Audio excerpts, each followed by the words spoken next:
د لایو نیوز ګرانو مینوال کتونکو زه معاذ یوسفزی یو ځل بیا ستاسو په درون خدمت کې حاضر یم. قدرمندو کتونکو دا وخت موجود یو د سوات تحصیل مټي علاقه ګبینجبه کې چې ډېر ښکلی ځای دی او دلته د نوښار نه میلمانه راغلي دي. دوی سره خبرې کوو چې آیا سوات ته راغلي او بیا ګبینجبې ته راغلي موږ ته به څه ویل غواړي او خلکو ته به څه وایي. السلام علیکم. وعلیکم السلام. مشره ټول ناول خو سره خپل تعارف وکړو بیا راته دا ووایه سوات ته رالې څه محسوس یې او څه به راته وایې. یاره بسم الله الرحمن الرحیم. مونږ د نوښار نه راغلي او سوات ته راغلي مونږ کلام ته لاړو، کلام نه بیا لاړو شهید باغ ته. ډېر ښکلی ځای دی.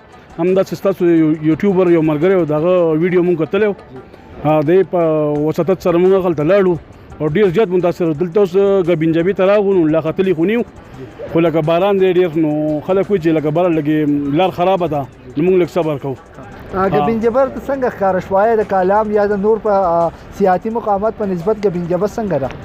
یاره ځای خو ډېر مزېدار دی، خو یو خو د روډ دغه څه د پارکینګ تنظیم صحیح نشته. روډ وګړي بندېږي را بندېږي نو حکومت له پکار چې د دې څه دغه وکړي، د پارکینګ تنظیم وکړي.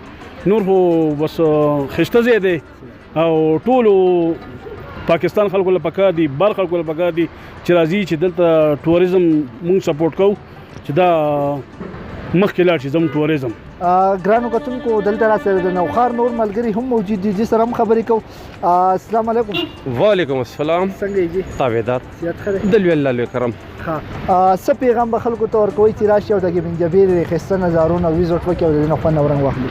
ګبینجبه ډېر زبردست ځای دی او خلکو ته زما ریکویسټ دا دی چې د ټول نه مخکې د ټریفک نظام چې کوم دی که نه دا دلته سنګل روډ دی نو زه دا خواست کوم خاص کر د ټریفک د حوالې سره هر ډرایور یا مطلب چې کوم ډرایو کوي نو چې هغه خپل دغه نمبر او خپل دغه کې په قطار کې ولړي نو هر سړي د خپل لاره په خپل ټایم په خپل دغه باندې ملاويږي، ټایم بل ځای شي کنه نو دا به یو د خو ماحول او د خو دغه تاثیرات په تروړ د پاکستان ډېر ښه گزار شي.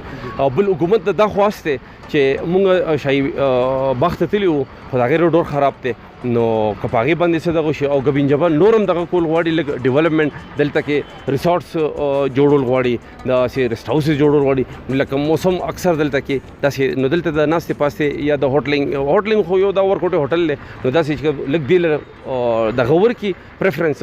نو زما په خیال باندې چې په پاکستان کې به خلک چې کم دی نو سوات او ګبینجبه مالمجبه دې ته به انشاءالله العزیز ډېر خلک راځي او ډېر لطف اندوز کېږي به. قدرمندو کتونکو تاسو د کراچۍ او د نوښار د ملګرو خبرې واورېدې. دلته راسره نور ملګري هم موجود دي، دوبه خپله پیژنګلو ستاسو سره په خپله کوي. السلام علیکم. वालेकुम सलाम. कैसे हो? ठीक ठाक. आप सुनाएं? कहाँ से आए हो? हम वाकंड से हैं, इस्लामाबाद से. अच्छा, वाकंड से आए हुए रास्ते में तो कोई तकलीफ नहीं? नहीं कोई तकलीफ नहीं. हाँ, स्वात आपको कैसा लगा? बहुत ज़बरदस्त. ये जगह गिबंजबा घूमे हैं, बहुत ज़बरदस्त जगह थी. कितने रोज़ आए? हम कल आए थे, कल हम गए उधर कलाम. अच्छा. और आज इधर आए हैं. हमारे साथ और भी भाई मौजूद हैं, उनसे बात करेंगे. अस्सलाम वालेकुम. वालेकुम सलाम. क्या हाल भाई? ठीक है. ठीक ठाक. सवात आए, सवात आपको कैसा लगा और क्या पैगाम देना चाहेंगे आप? हम ये पैगाम देना चाहिए कि नेक्स्ट भी जो आएँ वो अपना पूरा इंतज़ाम लेकर आएँ और माशाल्लाह बहुत प्यारी जगह है, बहुत प्यारा व्यू है. ठीक है. और ये है कि माशाल्लाह हमारा सफ़र अच्छा गुजरा है. ठीक है. हम नेक्स्ट भी कहेंगे कि अच्छा गुजरे.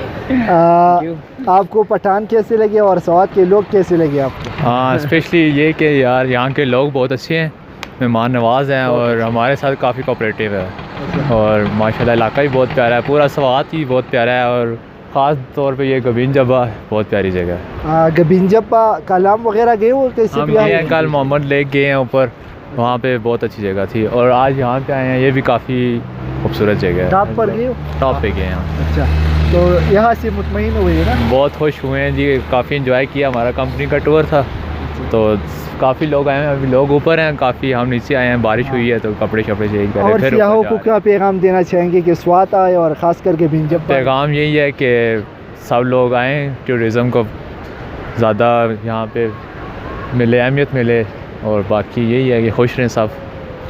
ठीक है. قدرمندو کتونکو تاسو د دوی خبرې مو اورېدې. زموږ پروګرام به اوس سرته رسېږي. د بل پروګرام پورې خپل کوربه معاذ خان له اجازت راکوي. الله پامان.